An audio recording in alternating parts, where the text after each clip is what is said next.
Bonjour à tous et bienvenue dans cette nouvelle vidéo où on va parler de l'éveil, qu'est-ce que l'éveil et les étapes en fait qu'on va passer pour ces éveils.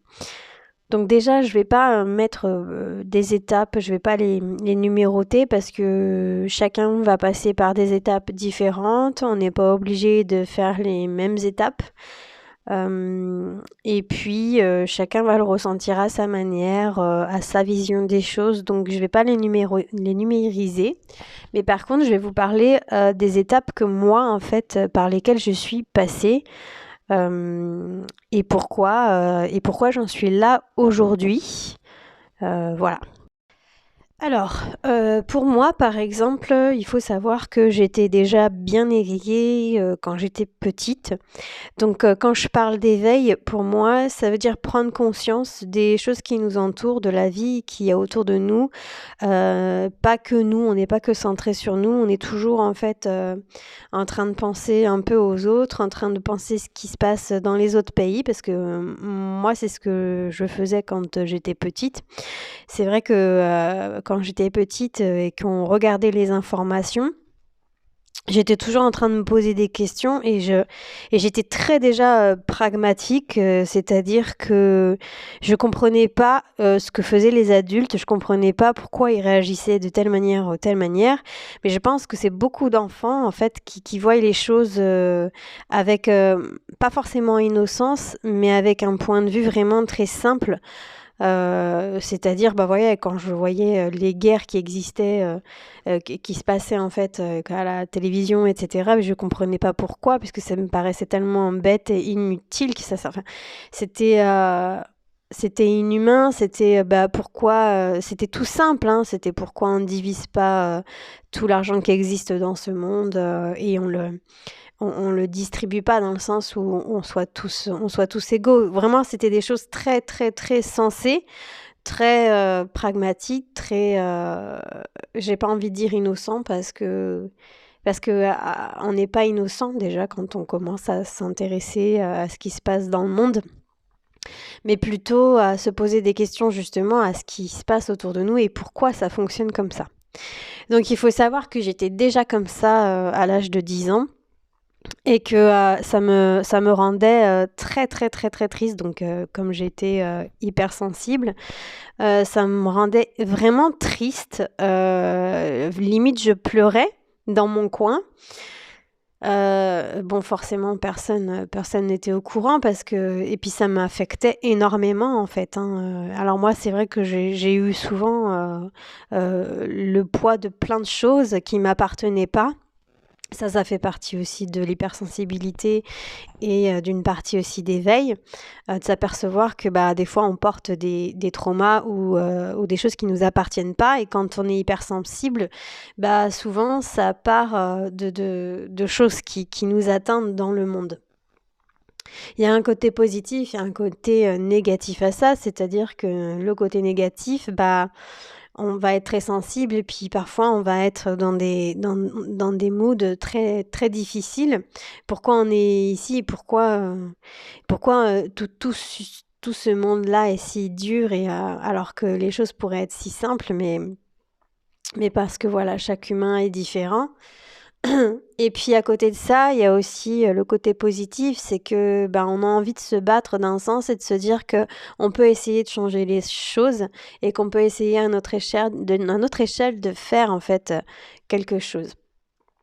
Donc voilà, donc moi ma première période c'était à l'âge de 10 ans et j'étais un peu introvertie, très timide, etc. J'ai eu du mal, j'avais pas confiance en moi. Enfin, il y avait plein de choses que j'avais beaucoup de difficultés, même à l'école, etc.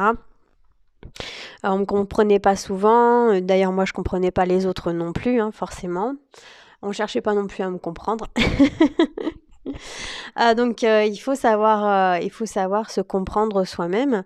Et puis arrive l'adolescence, arrive le moment où on nous demande de travailler, on nous demande qu'est-ce qu'on veut faire plus tard. Et là, ben, on ne sait pas. On ne sait pas du tout parce que déjà, dans le monde dans lequel on vit, il ne nous correspond pas, il ne tourne pas rond. Donc, comment s'intégrer à ce monde qu'on ne comprend pas. Donc on peut pas demander à un enfant hypersensible, et puis c'est pas de la fainéantise, et ça j'ai vraiment envie de le dire, parce que c'est pas du tout de la fainéantise, c'est juste de l'incompréhension.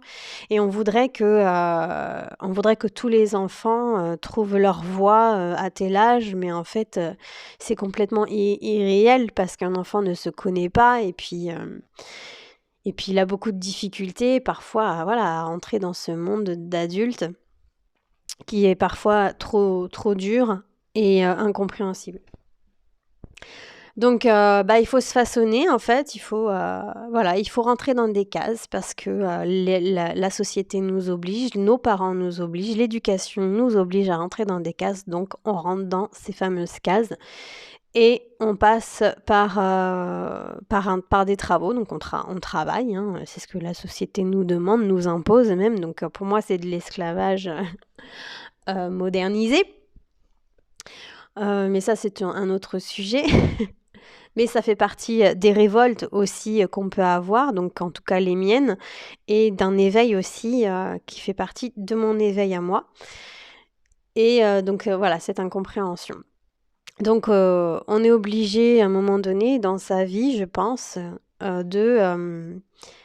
d'adhérer à ce système, parce que sinon on devient marginal, et puis on devient limite à la rue, hein. C'est bien comme ça que ça se passe, parce que on est des personnes un petit peu rejetées, et puis on nous comprend pas forcément.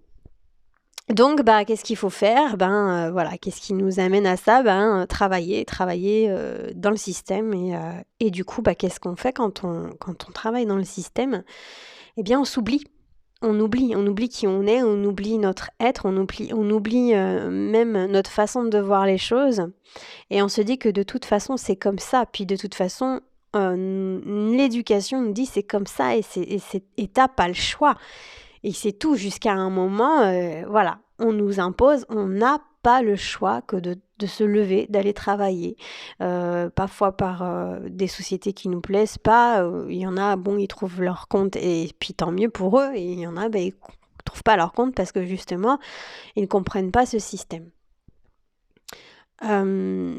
Donc déjà, l'éveil, ça passe déjà par là, en tout cas la mienne, enfin le mien. Et donc je rencontre beaucoup de difficultés dans le travail, puisque donc je suis lion. Le lion, il déteste l'injustice déjà. Le lion, il est solitaire, puis il aime pas qu'on lui dise ce qu'il a à faire, surtout parce qu'il a une très très très grande fierté. Donc j'ai rencontré beaucoup de difficultés justement à travailler, parce que je supportais pas qu'on me dise ce que j'avais à faire. J'estimais qu'on devait avoir confiance en moi pour me laisser en fait travailler. Et dans le monde dans lequel où j'ai travaillé, qui est la vente, il y a énormément de femmes et beaucoup de jalousie. Et ça, c'est une partie aussi que je ne comprends pas, c'est la jalousie entre les êtres humains. Alors, je parle pas à la jalousie en couple, hein, mais je parle vraiment à la jalousie envier quelqu'un. C'est quelque chose que je ne fais pas, c'est quelque chose que je ne suis pas, et c'est quelque chose que je ne comprends pas. Parce que j'estime qu'on a tous deux bras, deux jambes, une tête. On est tous faits pareil, donc on a tous les mêmes capacités à arriver à faire quelque chose. Voilà, c'est juste dans la tête, et de se limiter à une jalousie envieuse, c'est qu'on n'a pas confiance en soi déjà, et de se dire que l'autre est meilleur que nous, alors que pas du tout. Jamais, jamais, jamais de la vie. Chacun a ses propres idées, chacun a sa propre vision des choses, et c'est ça qu'il faut accepter. Et dans ce monde, dans cette société, non, en fait, il faut être façonné par tout le monde pareil. Donc ça fait déjà partie aussi d'un éveil.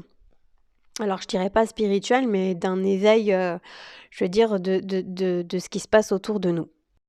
Donc voilà, je suis là-dedans, j'ai, je sais pas, peut-être une vingtaine d'années. J'ai commencé à travailler à l'âge de 16 ans jusqu'à des périodes très difficiles aussi, pas forcément, puisque je ne suis pas comprise. Je fais beaucoup d'abandon de poste. puisque je ne supporte pas. Puis j'ai un côté lâche aussi, parce que je n'ose pas me confronter à la personne, parce que je ne veux pas... je me sens mal en fait de dire ce que je pense. Donc c'est plus facile pour moi la fuite, donc je fuis en fait. Arrivé à une période en fait où j'arrête de fuir et puis que je prends mes responsabilités et je dis ce qui va pas en fait au travail. Tant pis si ça plaît, tant pis si ça plaît pas, mais je dis que le système n'est pas normal. Je dis que les personnes qui se donnent les moyens dans certains domaines de travail, qui se donnent les moyens et puis en fait qu'on jalouse, ne vont jamais être mis en avant. Par contre, les personnes qui vont aller, excusez-moi du terme, mais sucer le cul ou lécher le cul, pardon, de son patron, bah, c'est lui qui va être bien vu. Et en fait, ça, c'est des choses que j'ai tellement vécues dans tellement de sociétés que moi, je ne suis pas une lèche-cul. Je n'ai jamais léché le cul de qui que ce soit et c'est pas quelque chose que je vais commencer aujourd'hui. Voilà. Donc, alors c'est peut-être fermé comme idée, mais en tout cas, non, je ne suis pas comme ça. Ce qui fait que qui je suis aujourd'hui, voilà, c'est qu'on peut pas m'imposer, on peut pas m'imposer quoi que ce soit, à part, bah voilà, des choses où on n'a pas le choix, donc de travailler pour avoir de l'argent. Ça, c'est quelque chose que, ben, forcément, on est amené à être voilà, obligé. Donc déjà, pour moi, ça, c'est encore une phase d'éveil et ça continue en fait. Bon, il faut savoir que maintenant j'ai 39 ans, je suis passée par tellement d'étapes. J'ai commencé, je crois que j'avais un petit peu plus d'une trentaine d'années, je devais avoir 33 ans, quelque chose comme ça. Où je me suis dit, bon, maintenant, il va falloir que je me lance, que je fasse quelque chose qui me plaît, quelque chose qui me corresponde. J'ai envie de me lancer déjà en indépendante. Mon but, c'était vraiment d'être indépendant et ne pas avoir de patron sur le dos. Ça a été vraiment le déclencheur. Et parce qu'aussi, j'ai compris que, bah, arrivé à un certain âge, on pouvait avoir cette possibilité-là. Donc j'ai commencé, si je me souviens bien, j'avais commencé aussi déjà à faire pas mal de travail en indépendance, donc tout ce qui est vente à domicile, où je m'étais bien lancée dedans, parce que il y a cette indépendance-là qui me plaisait. Donc, mais bon, il y a d'autres systèmes dans ce système-là qui est aussi que je n'ai pas aimé parce que bon, je me penchais beaucoup dans la vente et dans la vente, bah, il y a des choses qui me plaisent pas non plus. Faire du forcing, c'est quelque chose que je n'aime pas, que je supporte pas. Moi, j'aime vendre parce que il y a une utilité, il y a quelque chose dans l'article qui est important, qui me semble important et qui est nécessaire, mais qui est pas au-delà de ça, c'est-à-dire dans la surconsommation. Donc j'y étais déjà sans savoir que c'était ça. Donc je n'aimais pas faire du forcing. Donc forcément, je n'étais pas une très bonne vendeuse. Par contre, j'étais de très bons conseils. Ça, j'ai toujours été de très bons conseils. Ensuite, donc, je me lance, je fais des formations pour devenir donc masseuse professionnelle et être à mon compte. Donc, ça commence par là. Le premier éveil commence, enfin, un des autres éveils commence à le bien-être. Le bien-être pour moi, le bien-être des autres. Parce que dans ce monde qui tourne à 2000, on a besoin vraiment de se poser un petit peu et de se reposer, de prendre soin de soi. Donc je commence par les massages. Et je vais trouver en fait dans chaque métier que je vais entreprendre, je vais trouver toujours le positif, mais je vais trouver aussi toujours le négatif. Il y a toujours en fait un côté bon et un côté mauvais. Et mon problème a été que je me basais, enfin je restais fixée sur les côtés mauvais et pas sur les côtés bons. Donc du coup, ce qui fait que souvent, j'arrête ce que j'entreprends parce que voilà, j'ai vu les côtés positifs qui m'ont amené quand même beaucoup de choses, plein de choses positives. Par exemple, à prendre confiance en moi, à gagner aussi de l'argent par mes propres moyens, c'est-à-dire par mes mains. Et à côté de ça, il y avait aussi la surconsommation des massages. Donc, je me suis posée dans un camping et j'ai fait massage sur massage sur massage. Donc, la fatigue arrive. Physique, la fatigue physique arrive et puis je me lasse. Je suis quelqu'un qui se lasse très très vite en fait. Ça veut dire que je fais vite le tour des choses. Bon, ça c'est ma particularité à moi. Donc, fait partie cet éveil-là. Ensuite, je me tourne encore plus vers le bien-être, vers tout ce qui est écologique, vers tout ce qui est bio, vers tous les produits sains. Parce que j'ai envie de consommer sain, j'ai un enfant, donc j'ai envie que mon enfant consomme des choses saines pour sa peau, puisqu'il faisait de l'eczéma d'ailleurs. Donc je me penche vers tout ça, je passe, parce que je suis passée par plein d'étapes aussi, mais je veux dire les étapes les plus importantes à l'éveil, c'est ça. Donc je passe par mieux consommer, je retourne un petit peu dans les travers de quand j'étais petite, c'est-à-dire je regarde autour de moi ce qui se passe.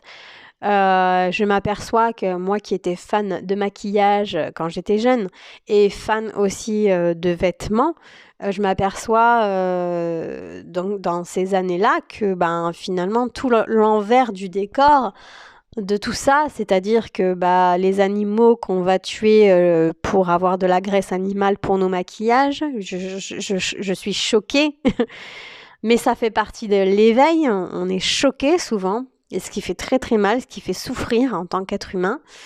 Savoir aussi que toutes les enseignes, que ce soit Zara, H&M, etc., ils font produire dans des pays pauvres, donc souvent ça va être soit des adultes qui sont sous-payés, même pas 1 € par jour pour faire plusieurs pantalons, plusieurs choses comme ça. Souvent, par exemple au Bangladesh, au Pakistan, ce sont des enfants qui travaillent. Alors aujourd'hui, en vous postant cette vidéo, je ne sais pas si ça existe toujours, mais il me semble que oui, de toute façon. Contribuer à ça, en fait, je suis pas d'accord. Je suis pas ok. Je me mets à la place des enfants, je me mets à la place de mon enfant, c'est-à-dire que mon enfant à l'époque il a 6 ans et ça veut dire que je l'enverrai travailler, faire de la couture pour 1 € par jour. C'est juste pas possible. Donc je suis consciente de ça et je suis révoltée. Voilà, j'ai une révolte. Des choses qui étaient déjà en moi depuis toujours en fait, mais à cause du système, on s'est enfoui. On nous empêche de voir tout ça et aujourd'hui, l'éveil fait partie de ça. C'est de prendre conscience dans quel monde on vit, comment je vais consommer, qu'est-ce qui fait que je consomme comme ça et quel est en fait l'envers du décor de nos consommations. Ça passe par là en fait. Donc ça fait partie encore de l'éveil. Et plus on avance en fait vers l'éveil spirituel et plus c'est dur. Plus c'est dur parce que on s'aperçoit vraiment que le monde tourne mal, que le monde ne tourne pas rond, que les gens ont des problèmes dans leur tête, que les gens sont malheureux, que les gens manquent cruellement d'amour, que les gens manquent cruellement de confiance en eux, que les gens riches sont tellement riches qu'ils ne savent plus quoi faire de leur argent, donc ils font des choses malsaines, que les pauvres, les plus pauvres arrivent quand il y a eu des génocides, quand il y a eu la guerre... quand il y a eu la guerre 14-45, que les gens se donnaient en fait, juste ça c'est juste incroyable, c'est-à-dire que ton voisin te donne à Hitler parce que toi tu as envie d'être épargné, juste ça en fait, mais ça reste humain malgré tout, on est humain et c'est ça le pire. Te dire qu'il y a eu des génocides, que les gens ont tellement... Il y a eu la famine, que les gens ont tellement manqué de nourriture qu'ils s'en sont arrivés à devenir cannibales, ils se bouffaient entre eux. Enfin, c'est juste horrible, mais c'est des choses qui se sont passées, qui sont réelles et qu'il faut ouvrir les yeux et qu'il faut regarder en fait ça. Et pourquoi tout ça? Mais à cause de l'argent en fait. Parce que qu'est-ce qui dirige le monde? C'est l'argent. Et c'est tout. Et quand on commence vraiment à être dans l'éveil, et ça c'est une partie qu'on comprend et qu'on se dit, ben merde, en fait, l'humain est quand même très très mauvais et très malsain. On passe par des étapes aussi cucul-la-praline. Et je fais mon mea culpa et je fais aussi mon pardon en même temps. Et ma prise de conscience face à ça, c'est que on nous parle d'anges, on nous parle de guides, on nous parle de ça. Alors j'ai prôné ça pendant une petite période, même si c'était pas mes croyances, parce que la spiritualité, il faut faire vraiment très très attention, parce qu'on arrive à rentrer, on arrive à nous faire croire des choses qu'on ne croyait pas. Et pareil, il y a ce côté bon et ce côté mauvais, de toute façon toujours. Oui, on peut comprendre que finalement, effectivement, il y a bien un créateur, il y a bien quelque chose qui nous a créés, comme nous on crée. Qui est-ce que nous on crée quelque chose, donc forcément qu'il y a bien un créateur, voilà. Ça c'est ok, pas pour tout le monde, en tout cas pour moi oui. Maintenant, qui est le créateur? Bah, on va chercher qui est le créateur. Hein. Quand on arrive à un moment de la spiritualité, c'est qu'on va aller chercher qui est le créateur. Donc, et là, on tombe sur des tonnes et des tonnes de choses. On va commencer à regarder les égrégores, la Bible, la Torah, le Coran et d'autres livres comme ça de religion. On va aller chercher un petit peu les vérités. Voilà, donc après on part dans des délires. On va chercher même des vérités sur les réseaux sociaux et là on en devient fou parce qu'on tombe tellement sur tellement de bêtises juste parce que les gens veulent faire du buzz. Enfin, c'est très très difficile de revenir à soi et revenir sur la terre.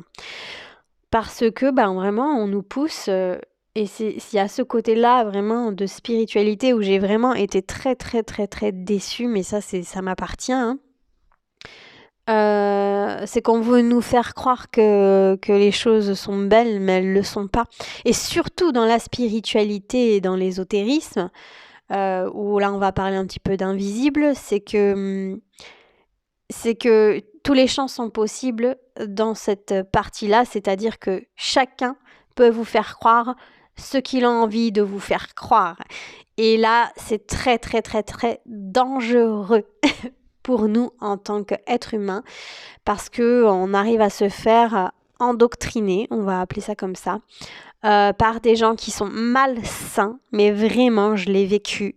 Donc, je peux vous dire qu'il faut faire très attention dans le monde de la spiritualité et dans le monde de l'ésotérisme, dans les mondes invisibles, on va dire ça, on va appeler ça comme ça, parce que l'invisible, la spiritualité, je prends ça comme de l'invisible, dans le sens où c'est pas quelque chose de palpable et c'est quelque chose qu'on va vivre chacun de son côté différemment parce qu'on va tomber sur des personnes différentes, plus bienveillantes ou pas du tout, et qui peuvent nous amener vraiment à faire des choses qu'on ne veut pas, et pourtant on nous dit mais si c'est comme ça, regarde c'est écrit, c'est comme ça. Mais non, en fait, je veux dire, ça me correspond pas. Alors moi, j'ai eu de la chance parce que je me suis réveillée, en fait, de ça et que je n'accepte pas. À un moment donné, en fait, mon corps m'appartient, mon esprit m'appartient et personne ne doit l'utiliser. Et dans le monde de l'ésotérisme, de l'invisible, on peut arriver à vous manipuler. Et il faut faire très, très, très attention. Donc, il y a une partie d'éveil. Et vraiment, on bascule très très vite de la spiritualité à l'ésotérisme quand justement on fait les cartes par exemple. On va basculer mais on s'en rend pas compte. On s'en rend pas compte du tout. Et là, on va venir à quelque chose de concret et quelque chose qui m'est arrivé vraiment très très récemment. C'est que vous allez tomber en fait dans une fatigue et c'est là que vous allez vous apercevoir qu'il y a quelque chose qui ne va pas. Vous êtes tout le temps fatigué. On vous dit oui, il faut s'ancrer. Ok, moi je veux bien m'ancrer. Sauf qu'à un moment donné, tous les jours, s'ancrer, Donc ça veut dire en fait faire des prières alors que je ne suis pas chrétienne, je ne suis pas croyante. Faire des choses en fait que la spiritualité, certains en fait, nous ramènent. Et en fait ils confondent, tout le monde confond tout. Parce que la spiritualité, c'est pas de la religion. Et on est en train de mettre la spiritualité avec la religion, alors que c'est pas du tout le cas. La spiritualité, si on revient un petit peu aux choses un peu plus sérieuses, c'est un état d'esprit. Les religions, c'est autre chose. Et on est en train d'évoluer vers quelque chose comme ça, où on mélange la spiritualité et les religions. Donc faites vraiment très attention. Surtout, et c'est pour ça que je vous invite à aller voir ma vidéo de vendre son âme au diable, c'est-à-dire qu'à un moment donné, on ne s'aperçoit même pas qu'on est en train de vendre notre âme. On ne s'en aperçoit pas. Parce que c'est invisible, parce que ça nous manipule, et on croit faire le bien, mais on ne fait pas le bien. Déjà, quand on prédit des choses, déjà, toujours à ma vision des choses à moi, c'est cool au début, mais après on s'aperçoit qu'il y a quelque chose qui n'est pas sain. Après, chacun fait comme il veut. Attention, moi j'apporte aucun jugement, je vous parle juste de mon expérience et pourquoi j'en suis arrivée à arrêter les prédictions. Parce que j'étais fatiguée tout le temps, en fait, tout simplement, et qu'à un moment donné, je n'arrivais plus à sortir la tête de ça, et que j'étais malade tout le temps. Je suis quelqu'un qui n'est jamais malade, je suis quelqu'un qui va très rarement chez le médecin. Et là, j'étais malade tout le temps, j'ai fait des crises d'angoisse énormes, j'ai fait beaucoup de malaise. Enfin plein de choses comme ça, mais dû à la fatigue, parce qu'en fait c'est quelque chose qui me manipulait et qui n'était pas saine. Et il faut faire très attention parce que je vois en ce moment, il y a beaucoup de voyances, de cartes, etc., holistiques et tout ça. Ce que j'aime bien aussi, il y a une partie que j'aime beaucoup, que j'apprécie, mais il faut faire vraiment attention à ne pas basculer dans l'autre côté parce qu'on ne s'en aperçoit pas. Donc ça fait partie aussi d'un passage de l'éveil. Il faut, tout le monde n'arrive pas à ce stade-là, mais quand on arrive à ce stade-là, c'est très dangereux parce que si on est faible, vraiment, si on est faible, on peut basculer et on peut aller je ne sais pas où, mais ça nous mène pas dans quelque chose de bon. Heureusement qu'on est entouré, heureusement qu'on a nos proches, heureusement qu'on a nos amis pour aussi nous soutenir parce que c'est important. Et celui qui n'a pas tout ça, je ne l'invite vraiment pas à aller vers cette voie-là. Donc on arrive encore à une étape vraiment très très loin de la spiritualité. Donc là on est dans l'éveil spirituel. Donc voilà, je vous explique qu'il y a ces travers et qu'il faut vraiment faire très très attention. Aujourd'hui, moi, pour ma part, je reviens un petit peu en arrière, c'est-à-dire que j'ai arrêté de me faire des illusions sur les gens, sur la vie en général. De toute façon, celui qui ne veut pas s'en sortir se trouvera des excuses, donc vous ne pourrez pas l'aider, vous ne pourrez pas le sauver. Et ce que j'ai remarqué en fait aujourd'hui, alors moi j'ai même fait un compte Facebook, un groupe Facebook, ça s'appelle Médecine alternative. Alors oui et non, parce qu'il y a des choses que finalement je suis pas d'accord, il y a des choses où je suis d'accord. Donc je laisse ça de côté pour le moment, je verrai plus tard, j'ai pas envie de le fermer. Mais ce que je me suis aperçue, alors je dis pas que tout le monde est là-dedans, mais la plupart, les personnes qui sont dans le développement personnel, les personnes qui sont dans la médecine alternative, les personnes qui sont dans la spiritualité, tout ce qui touche la médecine alternative, donc tout ce qui est Reiki, toutes ces choses-là en fait, tout ce qui est chamanisme, etc., c'est attention, attention, attention. C'est que de l'ego. que de l'ego, je vous assure. Je suis tombée sur tellement de personnes qui n'étaient pas alignées avec ce qu'elles disaient. Elles prônent quelque chose, elles font l'inverse. Observez bien. C'est ça le plus important. Quand on est de l'extérieur, l'avantage, c'est qu'on peut observer. Et je vous demande vraiment d'observer les personnes.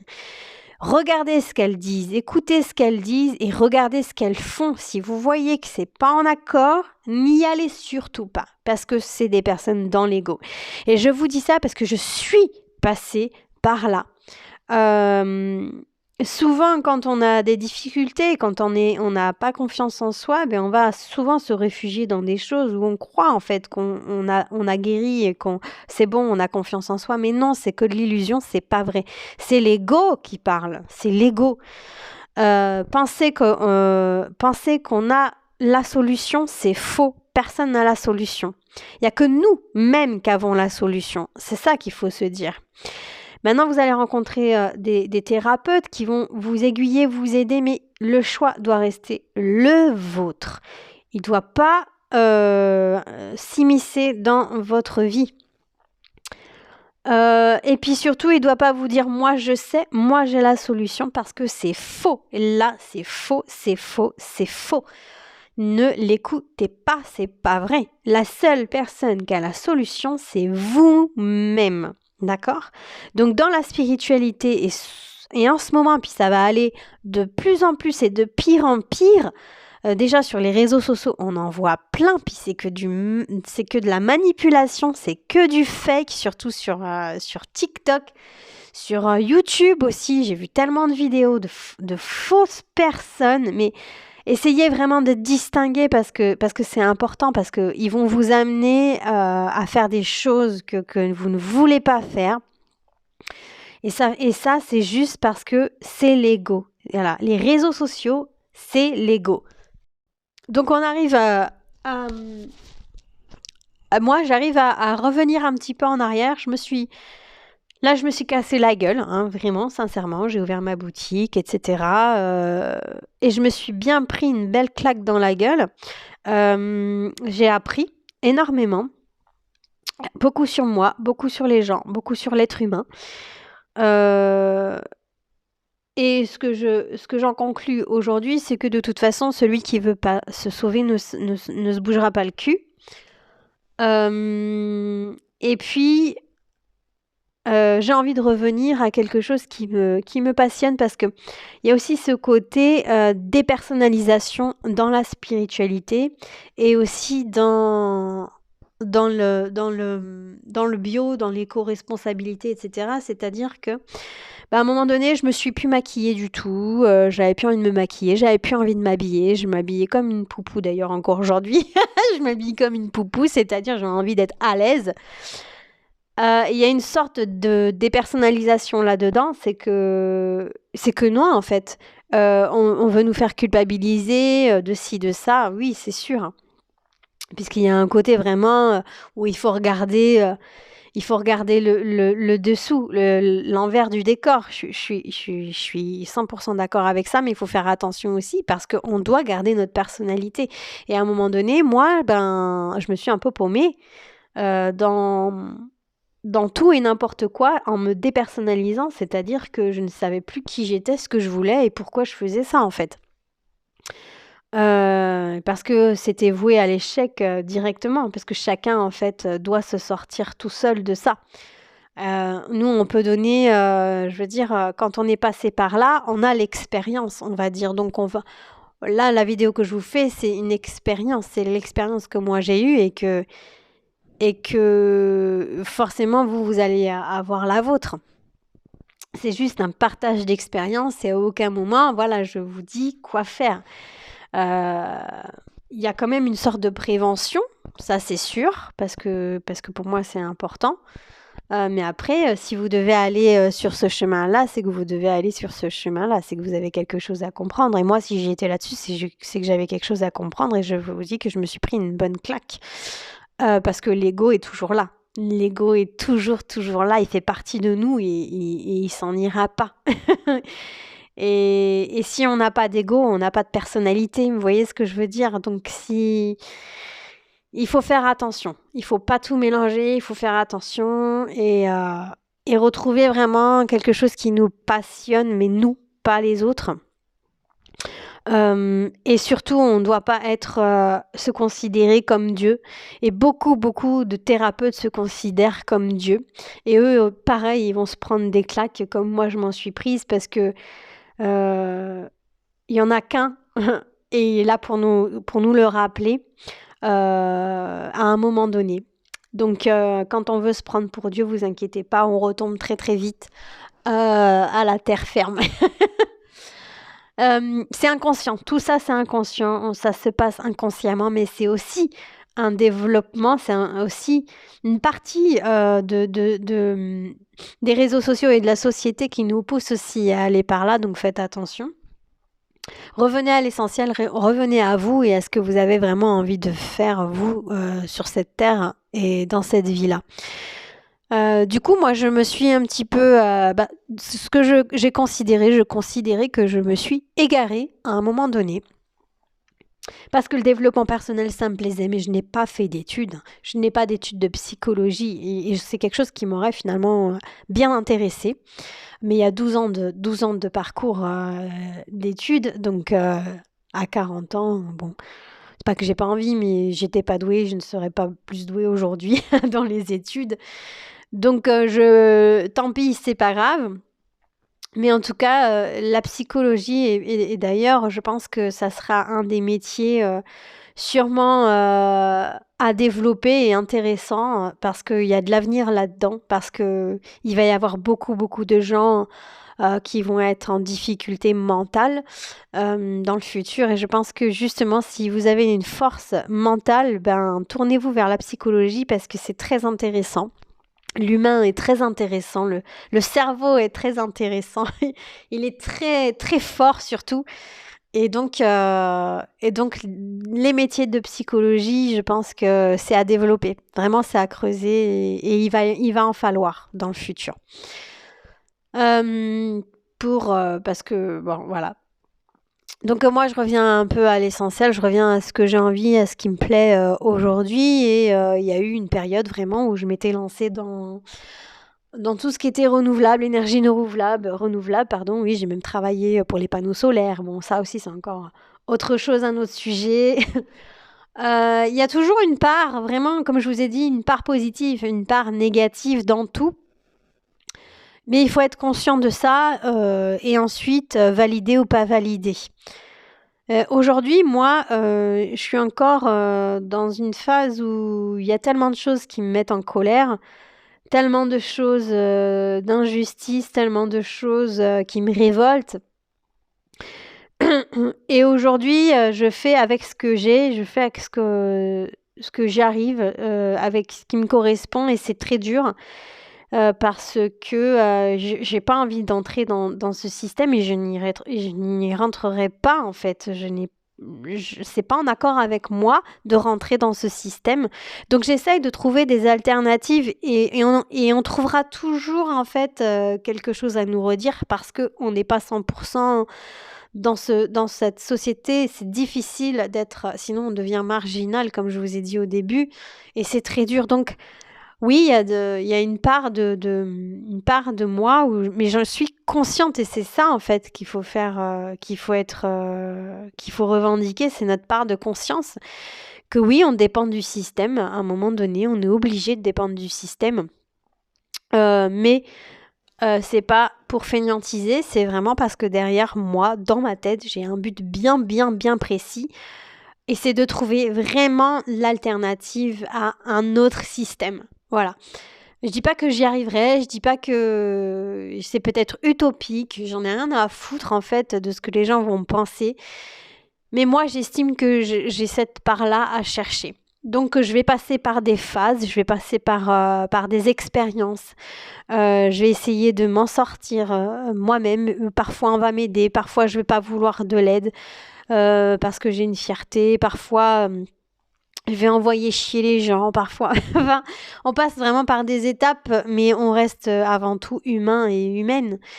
Et Et mon but à moi, vraiment, il est bien précis dans ma tête et on va tout faire, même votre propre famille va tout faire pour vous éloigner de qui vous êtes vraiment parce que eux, ils ont été élevés avec ce système. Et moi, je veux pas être élevée avec ce système. Même mon enfant est élevé avec ce système, mais je ne veux pas parce que ça rend tellement euh, ça nous dépersonnalise complètement en fait. On n'est pas nous-mêmes et moi je veux pas ça pour mon enfant et je veux pas ça pour l'avenir. Euh, et voilà, le lion il a tendance à voir toujours plus loin et toujours en globalité. Le lion n'est pas égoïste. Il est loin d'être égoïste. Il pense toujours aux autres. Et c'est une difficulté, c'est très dur parce que on s'oublie souvent, souvent, souvent. Le plus dur, c'est ça. C'est on s'oublie, on veut toujours que les autres soient bien et nous, on passe après. Et parfois, on va être à l'inverse, on va être très dans l'ego parce qu'on en a marre justement de faire plaisir aux autres. Donc, on va penser qu'à nous et on va être traité d'égoïste. Mais c'est une phase, un passage à autre chose parce que le lion n'est pas égoïste. En tout cas, quand il est conscient. Vraiment, quand il a cette conscience-là. Et je parle pour moi. Je parle pour moi parce que j'ai mon ascendant en balance aussi qui fait que toujours je pose le pour et le contre. Alors avant je le faisais pas, mais maintenant plus je vieillis, plus je le fais et c'est extrêmement chiant. Je vous plains les balances, c'est très dur. Mais ce qui nous permet en fait de réfléchir et de prendre de bonnes décisions. Parfois c'est trop long. Je m'en rends compte et c'est chiant, ça nous fait stagner, c'est horrible. Mais bon, si c'est comme ça, c'est parce qu'il y a une raison. Euh, et donc du coup, bah, voilà. Euh, Aujourd'hui, je pense que je reviens un petit peu en arrière et que je reviens à mon essentiel en 2023. Pour moi, à 39 ans, c'est mon essentiel là aujourd'hui. Je dis pas que dans quelques temps, je vais revenir sur d'autres positions. Voilà, on change tout le temps, tout le temps. On pense différemment. C'est un bien ou c'est un mal. Il n'y a pas de jugement à avoir. C'est comme ça qu'on peut être, qu'on est. Il y a ceux qui restent fixés et figés sur des choses. Et du coup, bah, voilà, il faut de tout pour faire un monde, je pense. Parce que si on va trop dans l'évolution, ça pue aussi. Si on reste trop figé, ça pue aussi. Il faut vraiment de tout pour avancer, pour avoir un équilibre sur cette terre. Mais déjà, ça passe avant tout par nous en tant qu'être humain. Et nous, pour nous équilibrer, nous, en tant qu'être humain, c'est très, très, très, très difficile. Euh, et je reviens aussi un petit peu sur les premières vidéos que je faisais de, pas de prédiction, mais un petit peu, je travaillais le yin et le yang, et je me rends compte que c'était très, très bien ce que je faisais en fait. Ma curiosité m'a poussée à autre chose. C'est comme ça, et puis j'ai appris. Donc je reviens un petit peu en arrière. Il n'y a pas de mal à revenir en arrière, il n'y a pas de mal à se tromper. Voilà. Donc j'ai fait l'expérience, je me suis trompée, je me suis un petit peu brûlé les ailes et je reviens en arrière. Et tant mieux, et tant mieux. Et voilà, et là, je propose vraiment tout autre chose. Au niveau de la boutique, c'est-à-dire que je préfère un petit peu pour le moment stopper les cartes. Vous voyez même sur ma chaîne que j'ai stoppé. Mais c'est pour moi, c'est pas pour vous, c'est vraiment pour moi, pour me retrouver et pour ne pas dire de bêtises. Voilà, je suis passée par des étapes et puis j'assume vraiment, j'assume ce que j'ai fait. Donc voilà, après je n'irai plus dans les prédictions, ce que je vous ai dit.